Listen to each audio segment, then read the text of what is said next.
根据这个消防署上新的资料，目前也有11个人失踪。这个第三批到现场搜救的台南特殊队，伫一栋透天厝发现一个乡亲，因为脚无方便掉伫2楼。这透天厝的1楼高拢是烂土，特殊人员就地取材。 伫个路边捡2块门板铺伫个涂骹，然后甲扶擦，互伊慢慢刷动，就安尼，甲这位受困将近2天的乡亲顺利救出来。两个特殊队员一人一边甲人扶出来，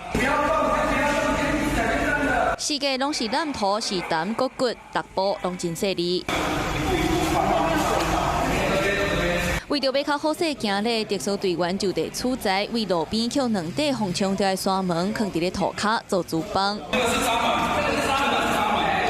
短短一段路行伫要5分钟，总算是行出来呀。特殊队员赶紧举起啊，互伊坐落来休困，等消防甲救护车到位，才做伙甲伊换去恁2层。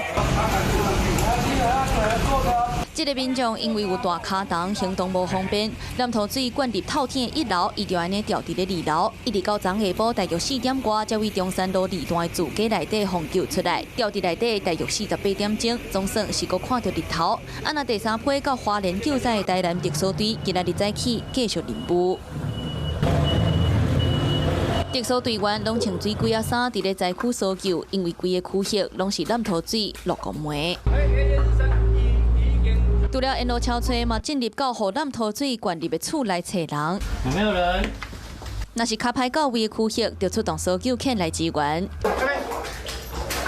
不管是人也是狗，一撮救援规身躯拢是烂土。带狗的队员阁会随时甲狗仔洗洗咧。时间1分1秒咧过，特殊队员甲时间咧比赛，要赶紧找出失联的民众，无要放弃任何的可能性。